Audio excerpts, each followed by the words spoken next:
Welcome to the Realms of Weshur, Part 2, where we are describing the Constitutional Monarchy of Evengul. The Kingdom of Evengul, as it is known in short, is relatively isolated from the mainland, being a large isle with some other holdings across the Great Seas. Its positioning has allowed it to keep itself separate from the politics, turbulations, and problems of the mainland.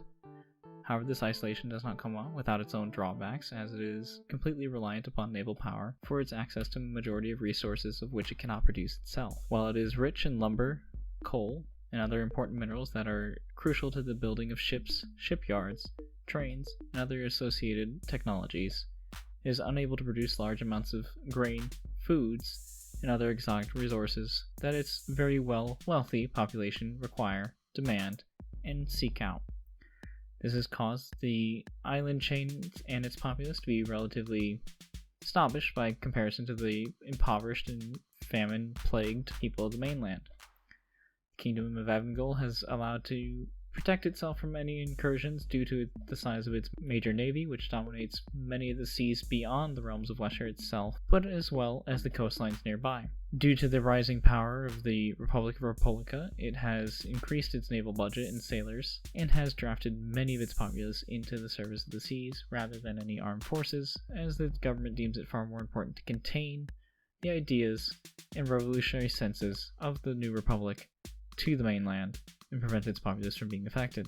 As such, it has become one of the most staunch enemies to the new republic since its inception. While the Constitutional Monarchy of Evengul has hundreds, if not thousands, of years of tradition, governance, and general past existence to justify its own present government, the new republic does not, and its success is undermining the principles and traditions upon which the Constitutional Monarchy presently exists. Therefore, it has funneled countless coffers of wealth into the enemies and would-be enemies of the new republic.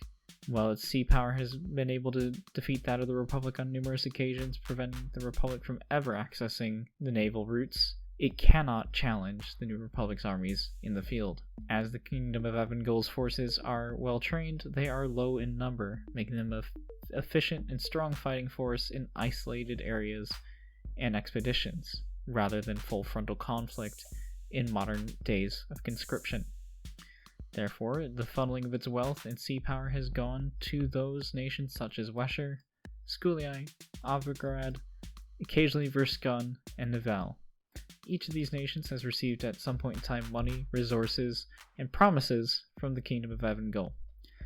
While the Kingdom of Evengul has sent little land military support these, it does so on occasion, such as during the bloody and costly siege of Ortun, in which the royal rifles of the Kingdom of Evengul staunchly held the walls of Ortun against the Republic's assaults. However, its forces are quite mobile, as they continuously board and unboard from the naval craft to be shipped around the continent. However, this means that Evengul can never really fully bear any major fighting and needs to rely on auxiliary and associated allies to make any real gains on land warfare. So therefore, the Constitutional Monarchy of Evengul dominates the seas with its long past of traditions. With its small and experienced army, uses its wealth to support allies against the new republic, while itself never being fully engaged in direct conflict with the republic. This has caused for an essential stalemate since the inception of the new Republic of Repullika, and has caused the two powers, who sit only a few dozen miles across from each other on the Evengul Channel, to cause a continuous sense of instability and conflict throughout the Realms of Weshur since the Republic's rise. This has led to near constant state of warfare as Evengul funnels more and more allies against the Republic, while others question whether or not it's worth continuing the fight against this meritocratic republic.